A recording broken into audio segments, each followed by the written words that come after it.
এখন স্টেজে ওঠার আগে কেউ আমাদেরকে কানে কানে বলে না, হুজুর পরিস্থিতি খুব একটা ভালো না।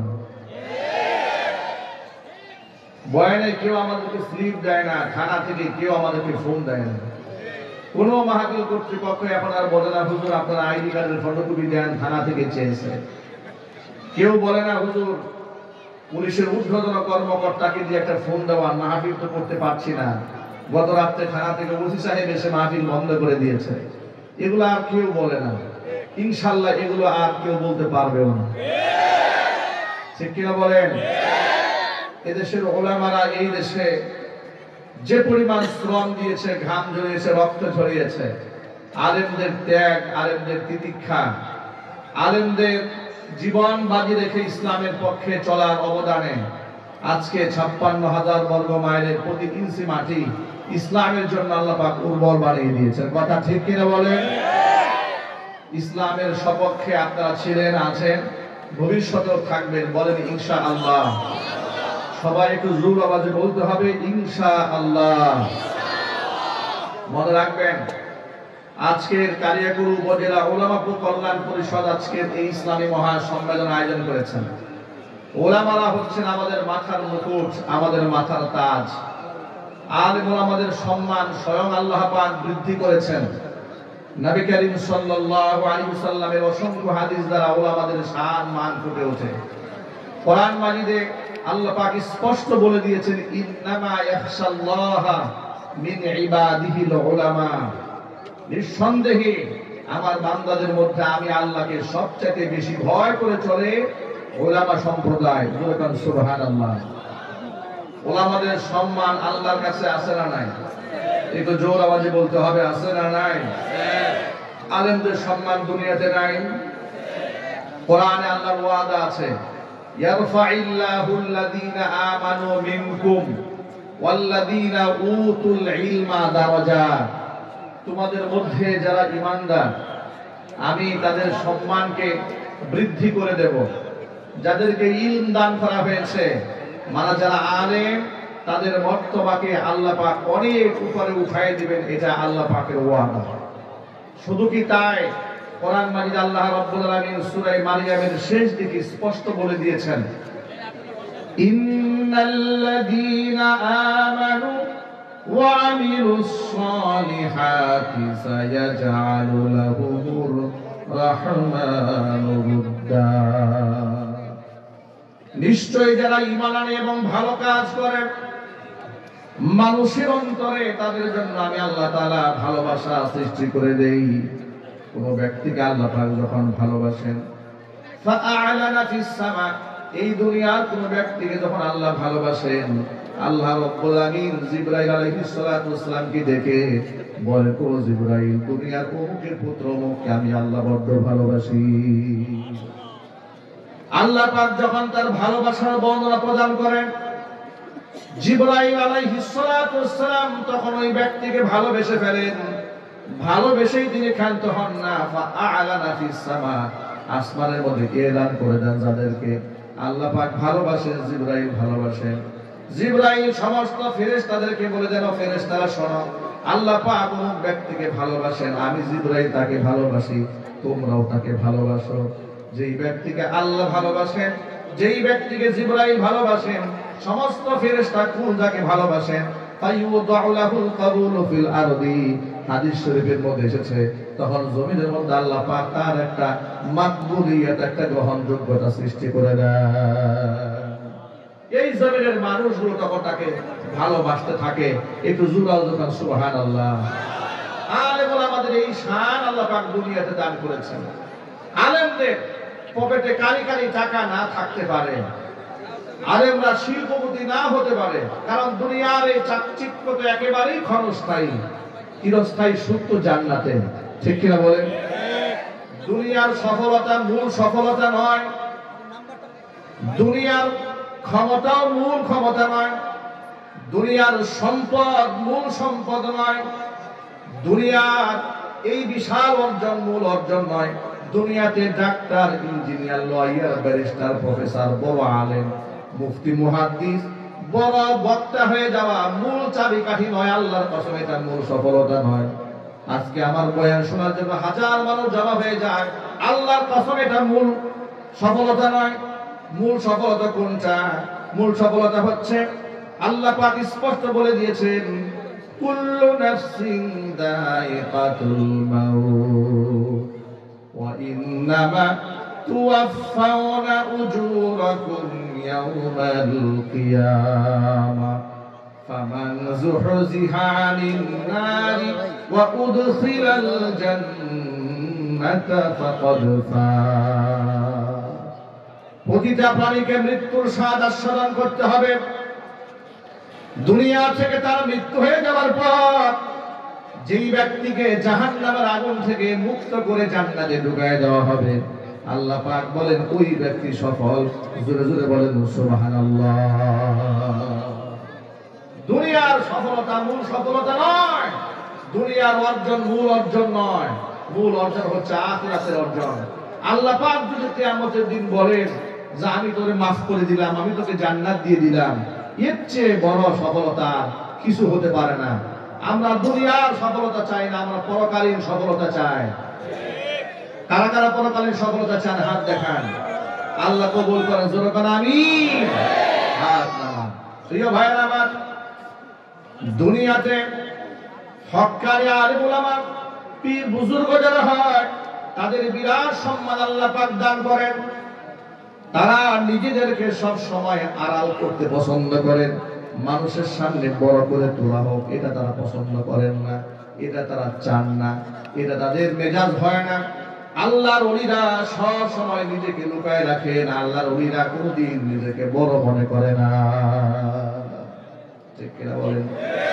ইমাম আহমদ ইবনে হাম্বল রাহমাতুল্লাহি আলাইহির নাম শুনেছেন আপনারা? কারা কারা শুনেছেন হাত দিয়ে কিছু ভাই? মাশাআল্লাহ। ইমাম আহমদ ইবনে হাম্বল রাহমাতুল্লাহি আলাইহি কত বড় মাপের আলেম ছিলেন, কত বড় ফকিহ ছিলেন। পৃথিবীতে মাকবুল 4টা মাযহাব আছে, প্রসিদ্ধ কয়টা? আরো যদি বলেন 4টা প্রসিদ্ধ মাযহাবের মধ্যে হাম্বলি মাযহাবের নাম শুনেছেন না? এই হাম্বলি মাযহাবের ইমাম যিনি, তিনি হচ্ছেন ইমাম আহমদ ইবনে হাম্বল। তার লিখিত মুসনাদে আহমদ কিতাবের মধ্যে, একটা কিতাবের মধ্যে তিনি হাদিস জমা করেছেন 50,000। বলেন সুবহানাল্লাহ। কত বড় মাপের একজন মুহাদ্দিস, কত বড় মাপের একজন ফকিহ, কত বড় মাপের একজন আল্লাহর ওলি ইমাম আহমদ ইবনে হাম্বল রাহমাতুল্লাহি আলাইহি 50,000 হাদিস এক কিতাবে জমা করেছেন। অথচ নিজেকে তারা কিছুই মনে করতেন না। আর আমরা দুইটা ছোটি বইয়ের মধ্যে দুইটা বাংলা তরজমা করছে হাদিসের, এর গরমে এলাকায় ইমাম সাহেব থাকতে পারে না। কথা ঠিক কিনা বলেন? গার্মেন্টসে চাকরি করে কে যেন বুঝাই দিছে যে আমি জুড়ে পড়তে হবে, এটা বাংলা তরজমার মধ্যে পড়েছে, বুখারী শরীফে আছে। এইটা তরজমা দেখার পর থেকে এখন উনি মনে মনে বলে, হুজুররা কি পড়ে আর কি পড়ায়, আমার চাইতে বড় মুফতি কি আর আছে, বড় মুহাদ্দিস আর আছে? হুজুররা 12 বছর কি লেখাপড়া করলেন? উনি ছোটি বই পড়ে তার ইলমের গরমে গার্মেন্টসের কর্মীরা ঠিক থাকতে পারতেছে না, প্রায় সময় ঝগড়া লেগে যায়। কথা বলতে হবে, ঠিক কিনা বলেন? অথচ আল্লাহর ওলি ইমাম আহমদ ইবনে হাম্বল এত বড় মাপের একজন আলেম, তিনি সফরে যাচ্ছেন, এমন সময় কোন একটা মসজিদে এশারের নামাজ জামাতের সাথে আদায় করেছেন। বাহিরে প্রচন্ড শীত, তো তার কাছে পর্যাপ্ত পরিমাণ শীতের কাপড় চাপড় নাই। আল্লাহর ওলিরা তো সিমসাম জীবন যাপন করতেন, তো খুব শীত। তিনি মসজিদে জামাতে এশারের নামাজ পড়ে মসজিদের এক কর্নারে বসে তিনি জিকির আজকার করছেন, তাসবিহ তাহলিল করছেন। মনে মনে সিদ্ধান্ত নিলেন যে আমি রাতটা এখানে ইবাদত করে কাটিয়ে দিই, সকাল হলে ফজর করে এখান থেকে বিদায় হয়ে যায়। মুয়াজ্জিন সাহেব আসলেন, দেখেন একজন মুরব্বী বসে আছেন। মুয়াজ্জিন সাহেব মুরব্বীকে বলছে, মুরব্বী আপনি বের হন মসজিদ থেকে, নামাজ শেষ হয়েছে, আমরা নামাজ শেষ হয়েছে, তো নামাজ তো সেরে বসে আছেন কেন? মুরব্বী বলেন, দেখুন আমি তো পথিক মুসাফির, তা আমি নিয়ত করেছি যেহেতু বাহিরে প্রচন্ড ঠান্ডা, রাতটা এখানে সারা রাত আমি ইবাদতে কাটাই, ফজরের নামাজটা জামাতে করে এখান থেকে বের হয়ে যায়। বেচারা মুয়াজ্জিন তাকে চিনে না। আর তিনি এমন লোক না, নিজের পরিচয় দেখাবেন, হেডাম দেখাবেন। ইদানিং তা আমাদের মধ্যে এমন আত্মহমিকা, দাম্ভিকতা, কিছুতেই কিছু হলে বলে, এই মিয়া আমাদের চেনেন আপনি, আমি কে? কথা বলে না কেন? বক্তা স্টেজে বয়ান করতেছে, বক্তার সামনে থেকে মাইক কেড়ে নিয়েছে, এমন বেয়াদব এই দেশে আছে না? চিল্লায় বলতে পারছে না? নাই। মুসলমানের ঘরে জন্ম নিয়েছে, ওরা মুসলমান হতে পারে নাই। এগুলো মুনাফিক। এগুলো কি? চিল্লায় বলেন।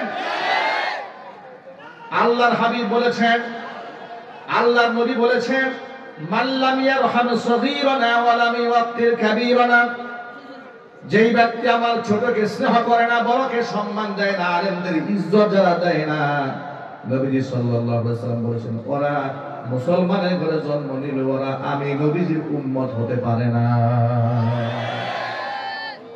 আল্লাহর কসম, মুনাফিক যদি বর্তমানে চিহ্নিত করা যেত, ১৫০০ বছর আগে মুনাফিকদের জানাজা পড়তে আল্লাহ তার রাসূলকে নিষেধ করেছেন। সাহাবায়ে কেরাম মুনাফিকদের জানাজা পড়তেন না, মুনাফিকদের জানাজা আল্লাহর নবী পড়তেন না।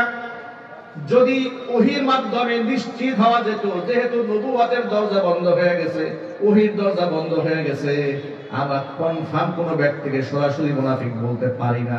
তবে মুনাফিকদের কিছু আলামত কিছু লোকের মধ্যে আমরা দেখতে পাই। যদি কনফার্ম হওয়া যেত, এই যে জানাজার যে আনুষ্ঠানিকতা গোটা বাংলাদেশে আছে, আস্তিক নাস্তিক, নামাজি বেনামাজি, কোরআনের বিরুদ্ধাচরণ করেছে, আলেমদেরকে মৌলবাদ বলে গালি দিয়েছে, জঙ্গিবাদ বলে গালি দিয়েছে, এই রকম লোক এরা যদি মারা যেত, উলামায়ে কেরাম সংঘবদ্ধ ফতোয়া দিতেন আর জানাজা পড়া জায়েজ নাই, কথা বলতে হবে। কিন্তু যেহেতু আমার কাছে আপনার কাছে নতুন করে আর ওহী আসে না, এই জন্য বলা যায় না। কিন্তু আলামত দেখে বোঝা যায় এর জানাজা পড়া যে কথা, না পড়াবো কি কথা। ভাইরা আমার, এই জন্য মুনাফিক হওয়া যাবে না। মুনাফিক ইসলামের সবচাইতে বড় ক্ষতি করেছে যুগ যুগ ধরে। মুনাফিক কাকে বলে শুনেন? মুনাফিক অন্তরে ইসলাম বিরোধিতা লালন করে, কিন্তু বাহ্যিকভাবে মুসলমানদের কাছে বোঝায় আমি মুসলমান। ঠিক কিনা বলে? এরকম লোক সমাজে আছে না নাই? কোরআন মাজিদে তাদের সম্পর্কে আল্লাহ বলেছেন, ইন্নাল মুনাফিকিনা ফিদ দারকিল আসফালি মিনান নার, মুনাফিকদের অবস্থা কিয়ামতের দিন হবে জাহান্নামের অতল গহ্বরের স্থান হবে, জাহান্নামের সর্বনিকৃষ্ট স্থান দেওয়া হবে মুনাফিকদেরকে। আল্লাহর নবী রাহমাতুল্লিল আলামিন ঘোষণা করেছেন, ইন্না ফি উম্মতি 12 মুনাফিকান লা ইয়াদখুলুনাল জান্নাতা ওয়া লা ইয়াজিদুনা রিহাহা হাত্তা ইয়ালিজাল জামালু ফি সাম্মিল খিয়াত, আও কামা ক্বালা আলাইহিস সালাতু ওয়াসসালাম। হুজুর বলেন, আমার উম্মতের মধ্যে এমন 12 জন মুনাফিক আছে, ওরা জান্নাতে তো প্রবেশ করবে না, জান্নাতের খুশবু পর্যন্ত ওরা নাকের মধ্যে পাবে না। অথচ জান্নাতের খুশবু তারা ততক্ষণ পাবে না যতক্ষণ পর্যন্ত সূচের ছিদ্র দিয়া উট প্রবেশ না করবে। এর মানে সুইয়ের ছিদ্র দিয়া উট যেমন প্রবেশ করা অসম্ভব, মুনাফিকের জন্য জান্নাতে যাওয়াও ঠিক সেরকম অসম্ভব। আমরা কি মুনাফিক হয়ে মরতে চাই?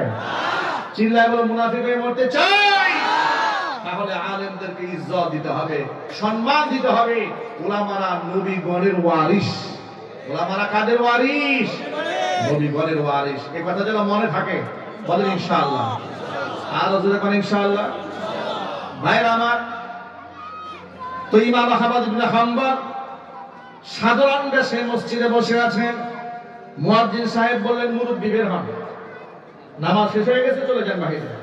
তিনি বললেন, আল্লাহর বান্দা মুয়াজ্জিন সাহেব, আমি তো প্রতীক মুসাফির, প্রচন্ড শীত, বাহিরে আমার বয়স হয়ে গেছে, মুরব্বি মানুষ আমি, তা আমি এখানে তাহাজ্জুদের রাতটা কাটাই দিই, সকালে ফজর করে বের হয়ে যাই। মুয়াজ্জিন সাহেব বলল, ওই সমস্ত কথা চলবে না, ওই সমস্ত কথা চলবে না, খালি বের হন মসজিদ থেকে। তখনও তিনি নিজেকে বলেন না, মুয়াজ্জিন সাহেবের কাছে পরিচয় দিয়ে বলেন না, মিয়া আমার চেনো আমি কে? আমি হচ্ছে এই জগতের শ্রেষ্ঠ মুহাদ্দিস ইমাম আহমদ ইবনে হাম্বল। পরিচয় দিলেন না। সিভিলে ছিলেন, তাকে সেখান থেকে মসজিদ থেকে বের করে দেওয়া হলো। কিতাবের মধ্যে এসেছে, ইমাম আহমদ ইবনে হাম্বল রাহমাতুল্লাহি আলাইহি মসজিদ থেকে বের হয়ে তালাশ করতেছিলেন যে রাতটা কোথায় একটু আরামে কাটায় দেওয়া যায়। একটু হাঁটতে হাঁটতে দেখতে পেলেন বাজারের কোনায় বসে একটা ইয়াং ছেলে রুটির দোকান করছে। এখানে তাওয়ার মধ্যে রুটি দিচ্ছে, রুটি সেকতেছে আর রুটি বিক্রি করতেছে গভীর রাতে। আহমদ ইবনে হাম্বল রাহমাতুল্লাহি আলাইহি ওই ইয়াং দোকানদারের পাশে গিয়া বসলেন, পাশে গিয়া বলছেন, ও দোকানদার, তোমার তাওয়ার মধ্যে ত্রুটি শিখতেছো, আমি যদি পাশে বসে একটু কাছ থেকে তাপ গ্রহণ করি, তোমার কোন আপত্তি আছে? দোকানদার বলল, মুরব্বী বলেন কি, এটা কোনো বিষয় নাকি? আপনি যদি এখানে বসে একটু তাপ গ্রহণ করেন তো আমার সুবিধা হলো, আমি একটা সঙ্গী পেয়ে গেলাম, কোনো অসুবিধা না, আপনি বসুন। ইমাম আহমদ বিন হাম্বল রাহমাতুল্লাহি আলাইহি তাওয়ার পাশে বসে বললেন, সেখান থেকে তাপ গ্রহণ করতেছিলেন। আর দোকানদারের কি দোকানদারি করে, কেমনে করে পর্যবেক্ষণ করতেছিলেন। তিনি দেখতে পেলেন এই ইয়াং দোকানদার তাওয়ার মধ্যে যখন রুটি দেয় তখন বলে আস্তাগফিরুল্লাহ, আবার তাওয়ার থেকে রুটি যখন উপরে উঠায় বলে আস্তাগফিরুল্লাহ, কাস্টমার হাতে রুটি যখন দেয় বলে আস্তাগফিরুল্লাহ, টাকা যখন গ্রহণ করে বলে আস্তাগফিরুল্লাহ। জবানের মধ্যে কথায় কথায় তিনি ইস্তিগফার পাঠ করছেন। ইয়াং ছেলে এই দোকানদারের আচরণ দেখে ইমাম আহমদ ইবনে হাম্বল বড় অবাক হয়ে গেলেন, আল্লাহর বান্দা জবানে কথায় কথায় ইস্তিগফার কেন পাঠ করা? ইয়াং ছেলেটি বলছে, ও পথিক মুসাফির, তুমি তো জানো না ইস্তিগফারের আমল করতে করতে আল্লাহ পাক আমার মর্যাদা কোথায় উঠিয়ে দিয়েছেন। এই জবান থেকে যে দোয়াই করি না কেন, দোয়া করতে দেরি হয়, আল্লাহর কাছে কবুল হতে দেরি হয় না। আল্লাহ তাআলা আমাকে মুস্তাজাব দাওয়া বানিয়ে দিয়েছেন। এইজন্য আমার সকল ভাইদের প্রতি উদাত্ত আহ্বান, জবানে বেশি বেশি ইস্তিগফার জারি রাখবেন। আস্তাগফিরুল্লাহ আস্তাগফিরুল্লাহ, লা হাওলা ওয়ালা কুওয়াতা ইল্লা বিল্লাহ সব সময় পড়বেন। আল্লাহর হাবিবের গায়ে কোনো গুনাহ ছিল না, অথচ আল্লাহর নবী সাল্লাল্লাহু আলাইহি ওয়াসাল্লাম দিনে 70 বারের ঊর্ধ্বে তিনি ইস্তিগফার পাঠ করতেন। সুবহানাল্লাহ। ইয়াং এই দোকানদারের কথা শুনে ইমাম আহমদ ইবনে হাম্বল বড় হতবাক হয়ে গেলেন। যাহারে কি ফিতনার জামানা, যেখানে দোকানদাররা মিথ্যা কথা বলে, 2 নাম্বার জিনিসকে 1 নাম্বার জিনিসের কথা বলে বিক্রি করে, ওজনে কম দেয়, খাদ্যে ভেজাল দেয়। রমজান আসলে তো বর্তমানে আমাদের বাংলাদেশের ব্যবসায়ীদের অবস্থা দেখলে মনে হয় এগুলো সব নরেন্দ্র মোদীর নাতিপুতি। কথা ঠিক কিনা বলে? আচরণ দেখে মনে হয় না মুসলমান। কৃত্রিম ক্রাইসিস তৈরি করে, খাদ্যদ্রব্য গুদামজাত করে কৃত্রিম ক্রাইসিস তৈরি করে বুটের দাম বাড়িয়ে দেয়, তেলের দাম বাড়িয়ে দেয়, পেঁয়াজের দাম বাড়িয়ে দেয়, খেজুরের দাম বাড়িয়ে দেয়। কথা বলতে হবে ঠিক কিনা?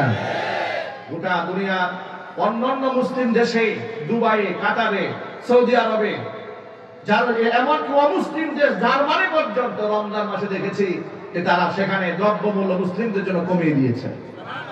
একমাত্র আশ্চর্য দেশ মুসলমানদের দেশ বাংলাদেশ, যে দেশে রমজান মাসে দ্রব্যমূল্য বাড়িয়ে দেওয়া হয়। আমি সকাল ভাইদেরকে বলছি, এই ক্ষেত্রে আমাদেরও দোষ আছে। সেই দোষটা কি জানেন? রমজান এসেছিল ত্যাগের জন্য, আমরা ত্যাগের মাস না বানিয়ে ভোগের মাস বানিয়েছি। 11 মাস এই খানা খাই না, জন্মের খানা রমজান মাসে খাই। ঠিক কিনা বলেন? 14 আইটেম নিয়ে বসছি ইফতারে। আরে ভাই, এত ইফতার আইটেম দরকারটা কি? আপনি তো খেজুরকে ফরজ বানিয়ে ফেলেছেন, ওয়াজিব মনে হয় বানিয়ে ফেলেছেন। বুট না খাইলে তো আপনার সংসার চলবে না। এমন একটা অবস্থা, মুড়ি ভাজি না খেলে মনে হয় তো রোজাই হয় নাই। এই যে আপনার যে চাহিদাটা, এর তো দোকানদার বুঝে ফেলেছে। দোকানদার তো বুঝে এরা রোজা না খাইলে কিভাবে ইফতার বাদ দিবে না। কথা বলে রোজা না করলে কিভাবে ইফতার বাদ দিবে না। পুরান ঢাকায় এক ভদ্রলোক নাকি বলতেছে যে, তুমি বসছো কেন, তুমি তো রোজা রাখো নাই। মিয়া সাহেব, রোজা রাখি নাই তো কবিরা গুনাহ একটা করছি, এখন ইফতার না খেয়ে নাকি কাফির হবো নাকি? এখন আমি কোন ইফতার খেয়ে ফেলবে। দেখবেন বেরোজাদারের ইফতারের জ্বালায় রোজাদার ইফতার খাওয়ার সুযোগ পায় না। প্রিয় ভাইরা, এই জন্য সকল ভাইদেরকে বলছি, দেখুন নবী কারীম সাল্লাল্লাহু আলাইহি ওয়াসাল্লাম বলেছেন, ইউহশারুত তুজ্জারু ইয়াউমাল কিয়ামাতি ফুজ্জারান, ব্যবসায়ীদেরকে কিয়ামতের দিন পাপিষ্ঠদের কাতারে দাঁড় করে দেওয়া হবে। চিৎকার দেবেন নাউযুবিল্লাহ। ইল্লা মান ইত্তাকা ওয়া সাদাকা, তবে যারা তাকওয়া অবলম্বন করেছে, সততা অবলম্বন করেছে, আমানতদারিতা রক্ষা করেছে, তাদের তার বিরাট সম্মান। আত্তাজিরুস সাদুকুল আমিন মা'আন নাবিয়্যিন ওয়াস সিদ্দিকিন ওয়াস শুহাদা, সত্যতাবাদী আমানতদার ব্যবসায়ীদের হাসর হবে নবীদের সাথে। আর যদি বলেন সুবহানাল্লাহ।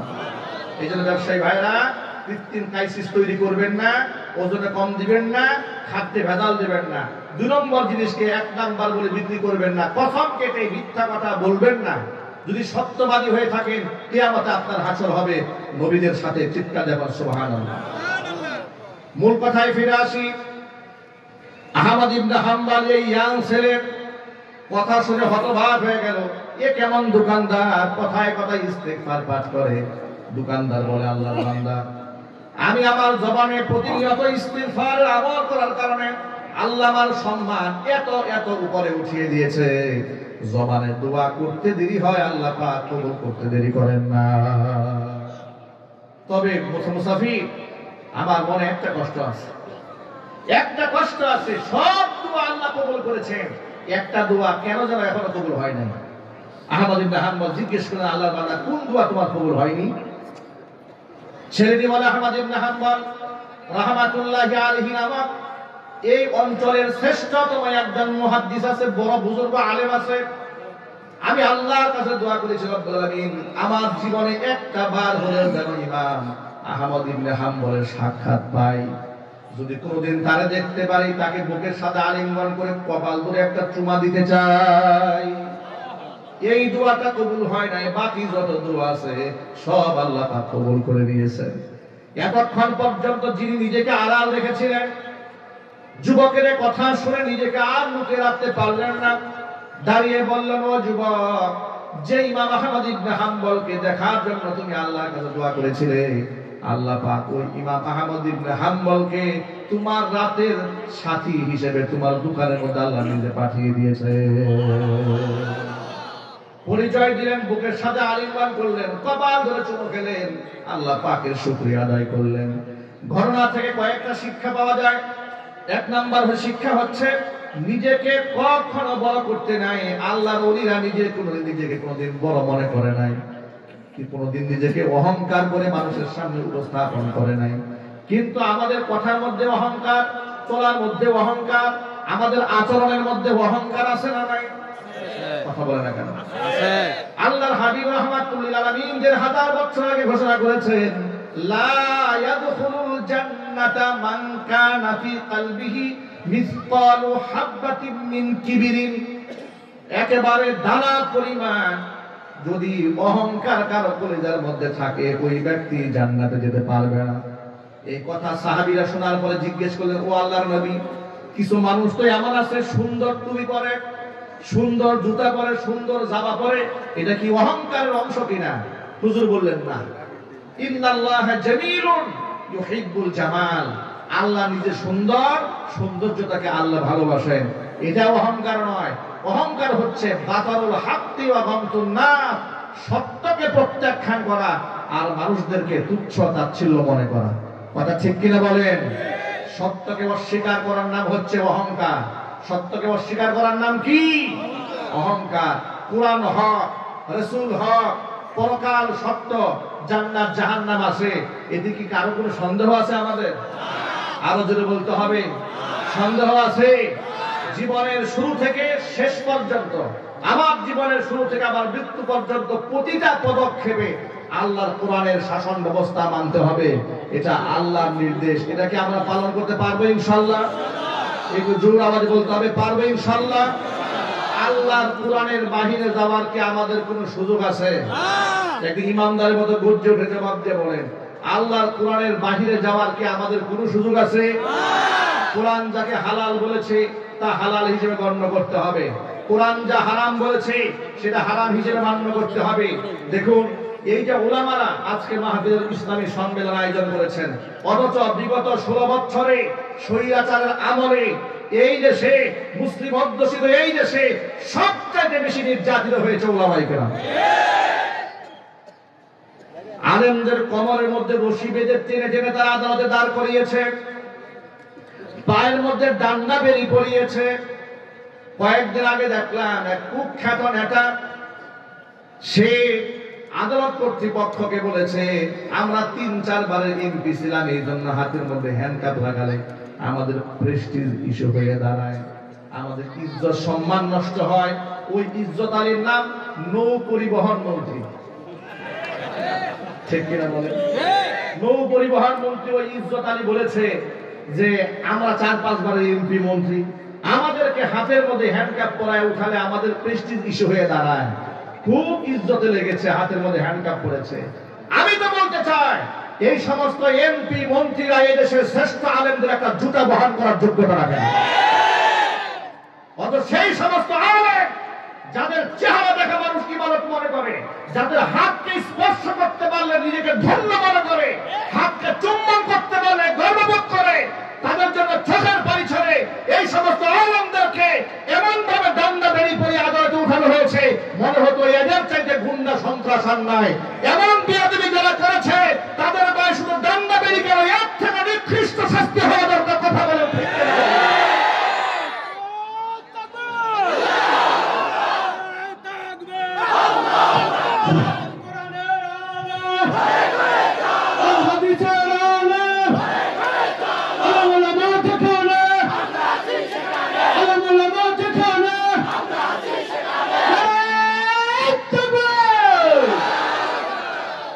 আলেমদেরকে মানুষ কত ভালোবাসে। করোনাকালীন সময়, ফুল লকডাউনের সময় আলেম মারা গেছে, জানাজার নামাজ পড়ার জন্য লাখো মানুষ ময়দানে জমা হয়ে গেছে। ঠিক কিনা বলেন? বলা লকডাউনের সময় তো এমন হয়েছে, স্বামী মারা গেছে, স্ত্রী দেখতে আসে না, বাবা মারা গেছে, সন্তান লাশ ছয় না। ঠিক না ঠিক? ওই সময় জুবাইর আহমদ আনসারী রাহমাতুল্লাহি আলাইহি মারা গেলেন, জানাজার নামাজে লাখো মানুষের ঢল নামলো, টেলিভিশন আলেমদের সমালোচনা করা হলো, বলা হলো সব মৌলবাদী দেশটাকে শেষ করে দিয়েছে। ভাইরা আমার, তোমাদের জানাজার মধ্যে টর্চ লাইট দিয়া লোক খুঁজে পাও না, আর আলেমদের জানাজার নামাজের মধ্যে পুলিশ দিয়া বাধা দিয়া লোক ঠেকায় রাখতে পারো না। পার্থক্য তো এখানে। শহীদ আল্লামা দেলোয়ার হোসেন সাঈদী রাহমাতুল্লাহি আলাইহি জানাজার নামাজটা ঢাকা শহরে পড়ার জন্য আপামর জনসাধারণ চোখের পানি ফেলেছে। উনি তো শুধুমাত্র একটা জামাত ইসলামের নেতাই ছিলেন না, উনি তো একজন বড় আলেম ছিলেন, একজন বক্তা ছিলেন, একজন দায়ী ছিলেন। তার ওয়াজ শুনে নাই সে, হোক আওয়ামী লীগ, হোক বিএনপি, হোক জামাত, হোক জাতীয় পার্টি, এদেশের কোটি কোটি মানুষ সাঈদী সাহেবের ওয়াজ শুনেছে। এমন একজন সম্মানিত লোককে তোমরা জানাজা পর্যন্ত করতে দাও না, ইতিহাস আমরা ভুলে যাই না। আমার মতো লোককে তোমরা গাজীপুরের মাহফিল মঞ্চ থেকে নামিয়ে ককটেল মামলা দিয়ে 1 নাম্বার আসামি বিএনপির মামলার আমাকে দিয়ে, হাসান সরকারকে 7 নাম্বার আসামি দিয়ে আমার 1 নাম্বার দিয়ে আদালতে তোমরা তুলেছিলে। মামলা দিয়েছিল, আমার পকেটের মধ্যে 16টা ককটেল পাওয়া গেছে। তোমরা আমাদের হাতে গরুর রশিদা বেঁধে আমাদেরকে কোর্টে হাজির করেছিলে, ইতিহাস আমরা ভুলে যাই না। বিনা নোটিশে তোমরা আমাদের মসজিদ থেকে তাড়িয়ে দিয়েছিলে, ইতিহাস ভুলে যায় নাই। আগামী ভবিষ্যতে আলেম ওলামাদের সাথে এখনো আচরণ যারা করবে, গোটা উম্মতে মুসলিমা তাদের বিরুদ্ধে জিহাদের ঘোষণাতে প্রস্তুত থাকতে হবে।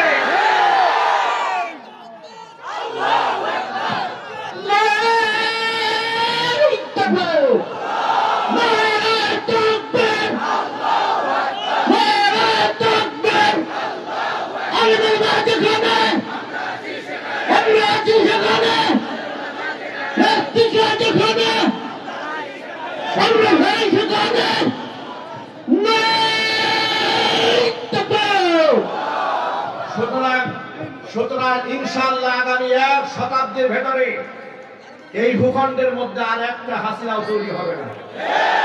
কথা পরিষ্কার। আমি আবার বলছি, পৃথিবীর ইতিহাস সাক্ষী, স্বৈরাচারী হাসিনা এদেশের ইসলাম পন্থীদের সাথে যে আচরণ করেছে, ফিরাউনও সে আচরণ করে নাই।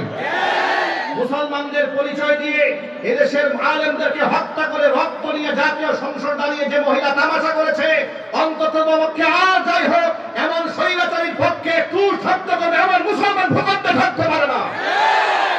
আপনারা ঐক্যবদ্ধ ছিলেন, ভবিষ্যতে ঐক্যবদ্ধ থাকতে হবে। এদেশ ইসলামের দেশ, এদেশ কোরআনের দেশ, এদেশের আলেম ওলামাদের দেশ। ঐক্যবদ্ধ থাকতে হবে। ইসলাম বিদ্বেষী কোন ব্যক্তি বাংলার জমিন আমরা বরদাস্ত করব না।